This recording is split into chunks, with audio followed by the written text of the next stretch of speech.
Welcome back to another quick review. Today we are talking about Transformers 1. Now, I'm not recording this on my microphone or at my computer. I'm recording this on my phone for reasons. I'm in college. But today we're talking about Transformers 1, a movie that I got to see yesterday. And the trailers for this movie were trash, man. They were not good. They didn't entice me to go see the movie at all. And then I suspect that was the same for other people. And then I saw the reception of the movie online. I was like, oh, this movie actually is good, apparently, maybe. And so I went and watched it, and man, this movie is phenomenal. Now, I'm going to preface this by saying I'm not the biggest Transformers fan. I like the franchise. I've seen most of the movies, but I don't, in some of the TV shows, but I don't love it. Right? I like it, but I don't love it. I'm not going to bat for any of the Transformers movies. This one is probably my favorite one that I've seen, simply because, right, it's an origin story, right? But it feels like there was a lot of care and heart put into it. Like this movie was made by Transformers fans, if you understand what I mean. I think a lot of it just kind of boils down to the storyline and the characters and the emotional weight on it.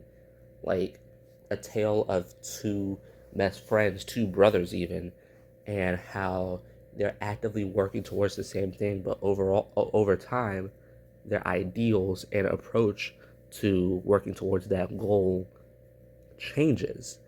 They differ, and how one path succeeds and one path fails and leads to jealousy and rage and anger, and it's a story that's been done a lot, but in the concept in the form of Transformers, um, and telling that origin story of Optimus Prime and Megatron, it was really entertaining, and it is a movie that I um was constantly like paying attention to. I didn't zone out. I didn't fall asleep or anything. I was there. I was enjoying myself. Another thing about this, animation is really good. I've gone on records to say that animation doesn't really connect with me as much as live action. Just a personal preference. Not anything against animation. It's just I have a harder time connecting to animation in regards to writing, being a writer myself, being in regards to writing and the acting performances as I do in live action. That's just me. But I completely understand if you connect more to animation than live action. But the animation in this movie, it's great. It's phenomenal.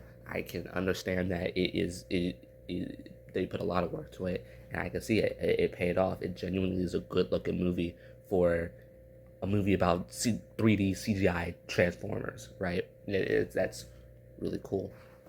And then another thing I want to talk about, one of the last things I want to talk about is actually the voice acting. Now, I've seen some professional voice actors say that they're not a fan of celebrity voice acting, and I agree to a certain extent.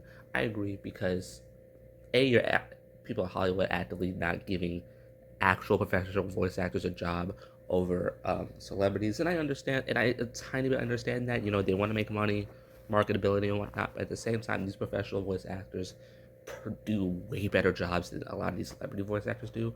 But I have to applaud this cast because even because the thing is, like, Keegan Michael Key and Brian Tyree Henry, who's the highlight of this film, by the way.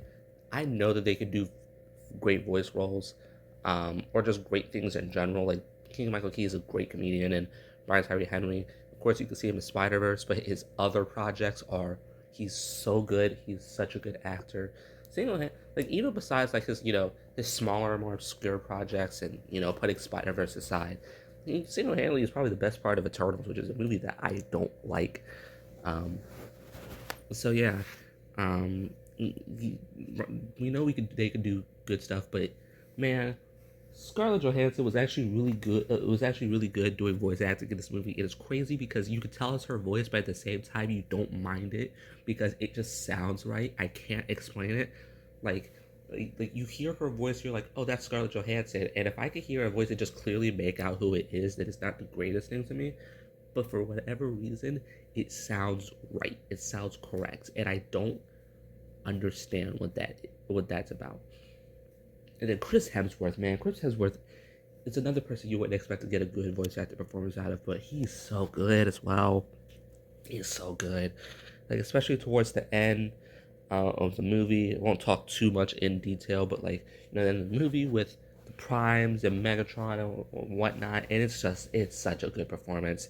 Um, and then like back to Brian Tyree Henry, he probably has the hardest line I've heard in some time in this movie. It's so good. But yeah, Transformers One overall 9 out of 10 movie for me. I can't give it a 10 out of 10 just because like there's not some there's just other movies that I like more. It's not really missing anything. I do think it's a near perfect movie, but like there's not much I can really complain about. But at the end of the day, I just like other movies more. So 9 out of 10 movie for me. Highly recommend you go see it. Thank you for watching. See ya. Bye.